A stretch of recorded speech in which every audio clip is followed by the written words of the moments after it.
नमस्कार, मी पंजाब डक हवामान अभ्यासक मुक्काम पोस्ट गुगळी धामणगाव तालुका शिल्लू जिल्हा परभणी। आजपासूनचा नवीन महाराष्ट्रातल्या शेतकऱ्यांसाठी हवामान अंदाज। राज्यात एकंदरीत परिस्थिती बघितली तर राज्यामध्ये आणखीन ढगाळ वातावरण वाढणार आहे। तुरळक ठिकाणी पावसाची शक्यता आहे। हा पाऊस सगळीकडे पडणार नाही, फक्त भाग बदलत पाऊस पडणार आहे। पुन्हा हा अंदाज लक्षात घ्यायचा। सर्व शेतकऱ्यांचं काय झालं, आता कांदा काढणी चालू आहे।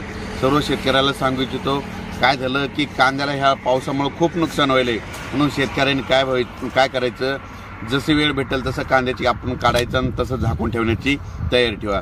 तर सर्व शेतकऱ्याला सांगू इच्छितो की शेतकऱ्यांनो 14 एप्रिल 15 एप्रिल 16 एप्रिल दरम्यान राज्यामध्ये परत पावसाची शक्यता आहे। तो पाऊस सगळीकडे पडणार नाही, भाग बदलत पाऊस पडणार आहे, म्हणून हा अंदाज सर्व शेतकऱ्यांनी लक्षात घ्यायचा।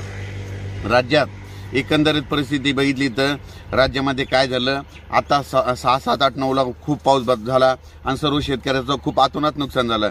त्याच्यानंतर 1-2 दिवस थांबतात लगेच काय झालं, परत 13 एप्रिलपासून राज्यामध्ये वातावरण खराब होईल। म्हणजे उद्याच्याला आणखीन खूप आभाळ येणार आहे।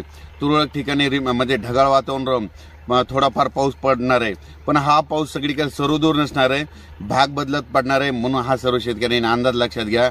आणि सर्व शेतकऱ्यांचा कांदा, काही शेतकऱ्यांचा कांदा, काही शेतकऱ्यांचा हरभरा, काही शेतकऱ्यांचा गहू देखील काढणं चालू आहे, काही मका देखील काढणं चालू आहे। सर्व शेतकरी आणि विशेष म्हणजे विदर्भामध्ये हळदी देखील काढणं चालू आहे। सर्व शेतकऱ्यांनी हळदी काढून शिजविलेले आहे।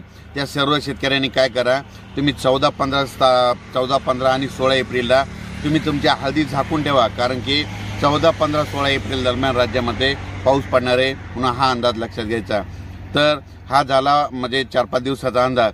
अचानक जर वातावरणात बदल झाला तर परत एक मेसेज दिला जाईल आणि माझ्या महाराष्ट्रातल्या शेतकऱ्याचं नुकसान होऊ देणार नाही। शेतकरी बंधूंनो, हे चॅनल मी खास करून शेतकऱ्याचं नुकसान वाचवण्यासाठी तयार केलेलं आहे। तर या चॅनलमध्ये शेतकऱ्यासाठी वेगवेगळ्या पिकाविषयी, वेगवेगळं उत्पादन कसं काढायचं त्याविषयी संपूर्ण माहिती दिली जाईल। आणि शेतकऱ्याचं जे निसर्गाच्या लहरीपणापासून जे नुकसान होतं तर ते देखील या चॅनलमधून व्हिडिओ टाकल्याच्या नंतर तुमचं नुकसान वाचत, त्याबद्दल तुम्ही या चॅनलला सबस्क्राईब करा आणि व्हिडिओला लाईक करा। धन्यवाद।